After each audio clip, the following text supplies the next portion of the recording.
Baspa supremo Mayawati और चंद्रशेखर आमने सामने। हरियाणा विधानसभा चुनाव में दलित वोटों की रोचक जंग। आखिर कौन मार रहा सियासी मैदान। हरियाणा विधानसभा चुनावों की तारीख तय हो चुकी, हालांकि इसे बदलवाने की कवायद जारी है, लेकिन अभी तक चुनाव आयोग ने इस पर अपनी मंशा जाहिर नहीं की है। लेकिन विधानसभा चुनावों के मद्देनजर हरियाणा में सियासी अखाड़ा सज गया है और जैसे जैसे वोटिंग की तारीख नजदीक आ रही है, दलित वोट के लिए लड़ाई तेज होती जा रही है। बहुजन समाज पार्टी और आजाद समाज पार्टी कांशीराम के चुनावी मैदान में उतरने से मुकाबला और भी रोचक हो गया। आईएनएलडी और बीएसपी में गठबंधन। अभय चौटाला के इंडियन नेशनल लोकदल यानी आईएनएलडी ने मायावती से गठबंधन किया है, जबकि दुष्यंत चौटाले की जननायक जनता पार्टी यानी जेजेपी ने चंद्रशेखर आजाद के साथ मिलकर अनुसूचित जाति यानी एससी मतदाताओं को लुभाने की कोशिश कर रही है। इस विधानसभा चुनाव में आईएनएलडी 53 सीटों पर चुनाव लड़ेगी, जबकि बीएसपी 37 सीटों पर, जिसमें सभी सीटें एससी आरक्षित सीटें शामिल हैं। दूसरी ओर जेजेपी 70 सीटों पर और चंद्रशेखर आजाद की आजाद समाज पार्टी 20 सीटों पर चुनाव लड़ने की तैयारी कर रही है।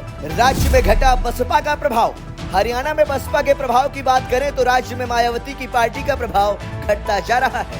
साल 2009 में उसका कुल वोट शेयर 6.7% था, जो 2019 में घटकर 4.2% ही रह गया। वहीं कांग्रेस, जो जाट दलित मुस्लिम का सामाजिक समीकरण बनाने की कोशिश कर रही है। क्या कहती है 2011 की जनगणना। साल 2011 की जनगणना के अनुसार हरियाणा की कुल जनसंख्या में अनुसूचित जाति की हिस्सेदारी 20.2% है और विधानसभा में इस समुदाय के लिए 17 सीटें आरक्षित हैं। ग्रामीण इलाकों में दलित जनसंख्या 22.5% है, जबकि शहरी इलाकों में यह 15.8% है। आपको बता दें कि फतेहाबाद जिले में अनुसूचित जाति की सबसे अधिक जनसंख्या दर्ज की गई है, जो 30.2% है। इसके बाद सिरसा में 29.9% और अंबाला में 26.3%। सबसे कम जनसंख्या मेवात में 6.9% है। वहीं फरीदाबाद में 12.4 और गुरुग्राम में 13.1 दर्ज की गई।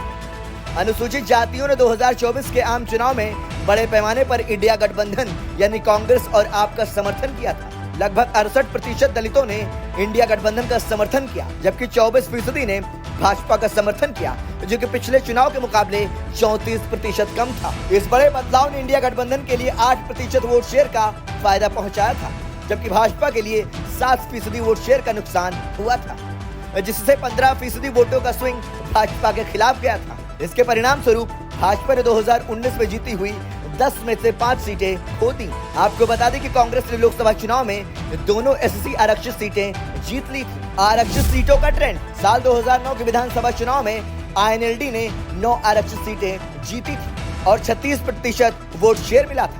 वहीं कांग्रेस ने 7 सीटें जीती और उसे 40% वोट मिले।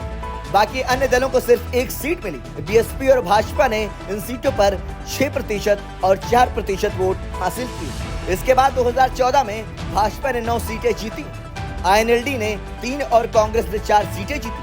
आईएनएलडी को इन सीटों पर 29% वोट मिले।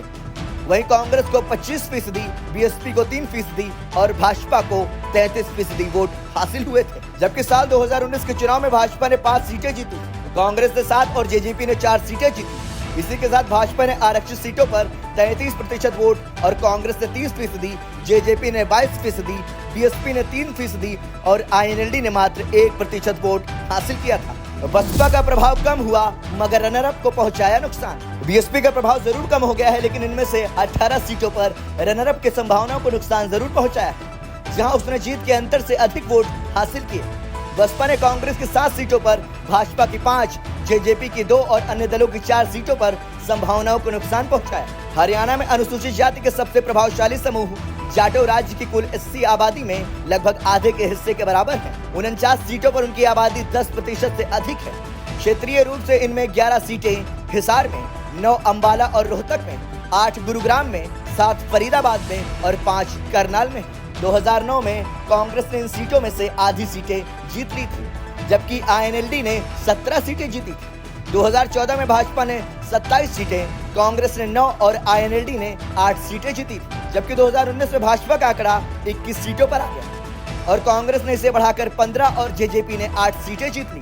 वोट शेयर के लिहाज से भाजपा को 43% वोट, कांग्रेस को 31% और अन्य को 26% वोट हासिल हुए थे। कांग्रेस की जाट दलित मुस्लिम गठबंधन की कोशिश। 2024 के आम चुनावों में कांग्रेस ने जाट, दलित और मुस्लिमों का एक सामाजिक समीकरण बनाया जो राज्य की कुल आबादी का लगभग आधा हिस्सा है। 68% एससी और 64% जाटों ने कांग्रेस आप गठबंधन का समर्थन किया।